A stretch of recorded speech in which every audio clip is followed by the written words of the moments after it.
Jackson Podcast.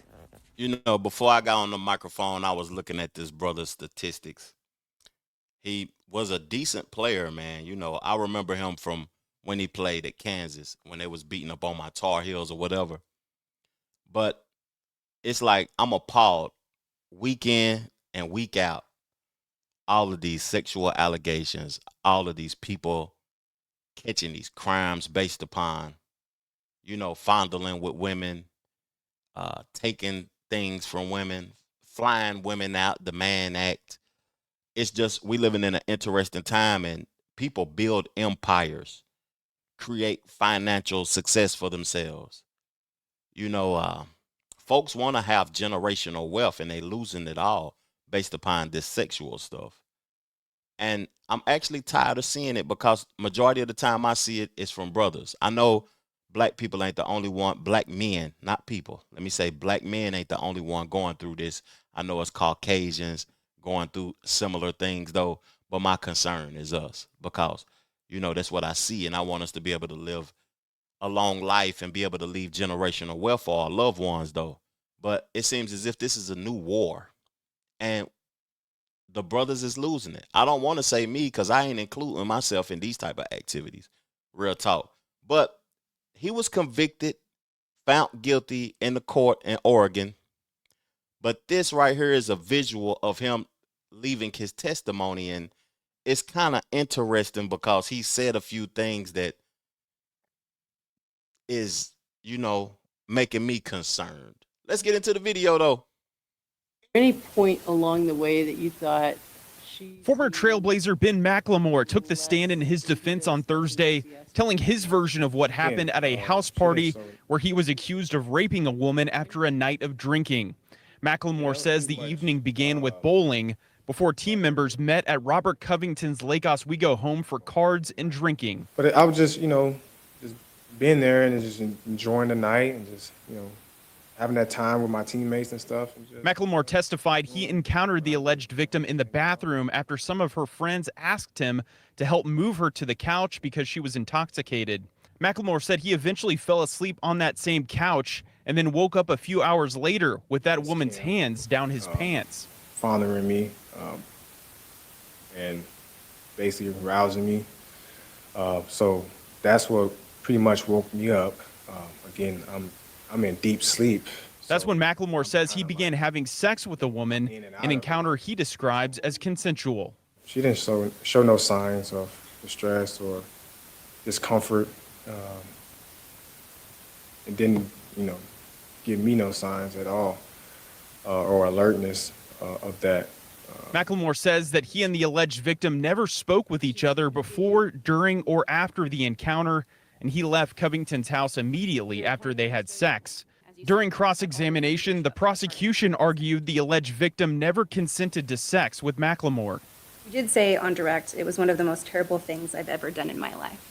Right. Having sex with an unconscious woman would be one of the most terrible things, wouldn't it? I wouldn't say unconscious, but that moment was me leaving without saying anything was definitely a terrible one of the. The trial will continue tomorrow here in. Let me stop the video. I don't want to hear news buddy talking about what's going on or whatever. I want to read the article of the conviction, what he's convicted of by AP or whatever. But first, I want to address that he was with his teammates. Man, when you with your teammates, you would think that people would look out for your best interests, console you, converse with you if you're doing some dumb shit. Or this speaks to a broader conversation of the atmosphere of acceptance, that's going on with these teammates. The atmosphere of acceptance, they just accepting whatever going on. But to be honest with you, though, I was young at one point in time. I'm older now. But when you up like this, being in environments with people that's intoxicated, you should be in the gym, big dog, working on your game so you can be able to get that next contract. I know I probably wouldn't have thought like this when I was younger, though, but, it's just interesting to see people lose it all and what he lost it all for. You know, that would look like a 300-pound Becky. Real talk. A 300-pound Becky, you could have, man, come on, man. You could have got a beautiful black baddie. She might have had one waiting on you at home, but you want to be out running the streets with your boys, drinking and everything. She initiated it. But what really caught my attention before we get into the article is that, you know, he never spoke to the young lady before, during, or after. That's crazy, big dog.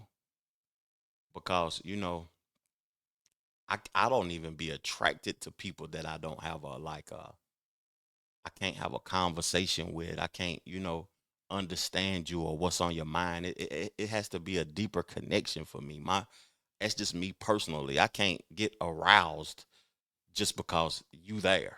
You know what I'm saying? It just don't operate like that. I don't know about them being intoxicated and them being younger and everything though, but even when I was younger, I just couldn't get aroused just because I'm aroused, especially with something like what did they show in that video? Is that who it was? Oh my God.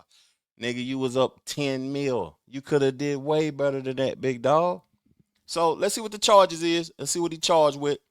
Oregon City former NBA player Ben McLemore has been found guilty of all-wording a 21-year-old woman during a lake house party attended by many of his then teammates from the Portland Trail Blazers, a jury ruled Thursday.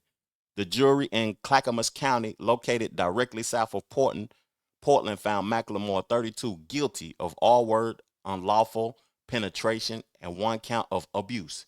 He was found not guilty on another count of abuse. Portland television station KGW reported. Sentencing was scheduled for Wednesday. We recognize there are those who fear individuals with celebrity status or a position of prominence can avoid prosecution. Not in Clackamas County. This case demonstrates my office prosecutes criminal acts regardless of the offender's community status. District Attorney John Wentworth said in a statement. The charges stem from a party in October the 3rd, 2021. Wow. At a lake house owned by his Trailblazers teammate, Robert Covington. You know, that's crazy. Did Robert tell on Buddy? Did Robert tell on Buddy at the end of the day? And he said, no matter what your community status is, who you are, you're going to be charged to the highest degree. And let me know, man, I don't want to go to Oregon. I don't want to visit Oregon. And I don't have no reason going there anyway, though. But this behavior, you know, he 32, she 21, a big Becky, man, go ahead and lock this nigga up, man. Real talk. If he's guilty of that, if they got proof of it and everything, go ahead and lock this nigga up, man. He shouldn't even have been in that environment anyway. Go ahead and lock up Covington, too, for letting these things go on in his home. Because ain't no man getting naked in my house. I don't got no homeboys I'm that close with. You think you get naked in my house, man, you might get shot. I might call the police on you. So let me finish the article off, man. Prosecutors claimed during the trial that the sexual encounter was R, while McLemore's attorney countered it was consensual. The woman said she was incapacitated after a night of heavy drinking and was unable to give consent. You intoxicated, shawty. You know, I don't even want to be nowhere where no Becky's intoxicated at. I kind of believe McLemore. Yeah, McLemore. She might have been, because women have the power to do this nowadays. She was cool with it while it was happening. She initiated based upon what he said. Then 2-3 days later, she want to press charges because she feel bad about it. You know, them feelings change, man. This is kind of crazy. This is a crazy situation. Young brothers, man, if you listening to my podcast or whatever, keep your head on a swivel and don't put yourself in these type of situations. Don't put yourself in this position, dog. Real talk. Prosecutors submitted photos of the woman hovering over a toilet and then passed out on the couch. And they taking pictures.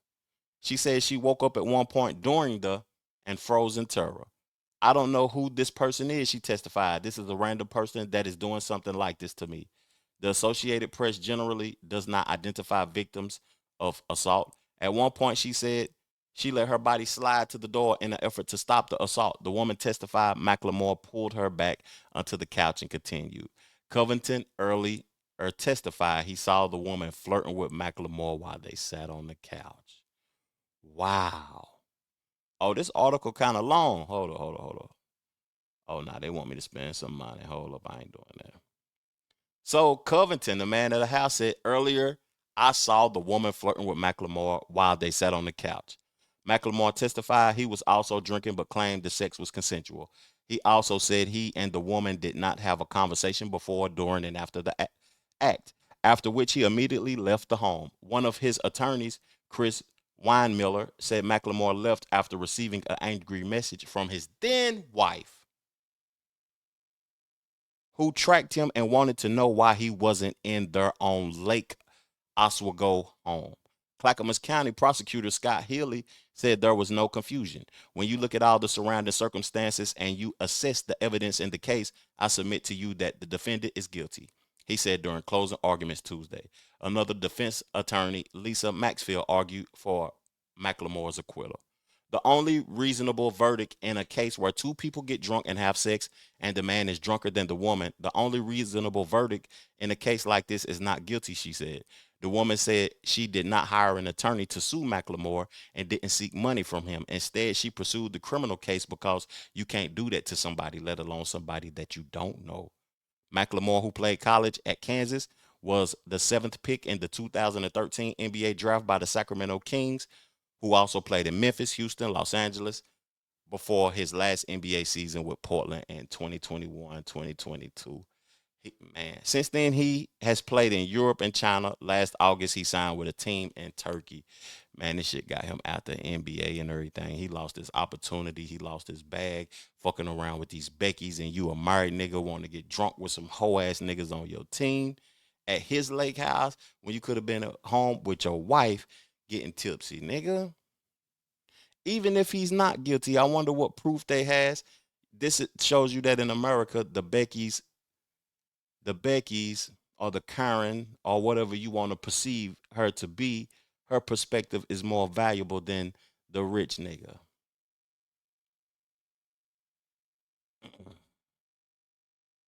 She didn't even go for the bag. You know, if this would have been somebody that was looking for some money, this would have been a civil trial. She said, I want this nigga locked up. Tighten up, young niggas. Real talk. Appreciate y'all tuning in to my show. Like always. Peace, love, plenty of abundance. Make sure you go get you some money. And I'm gone. Chill.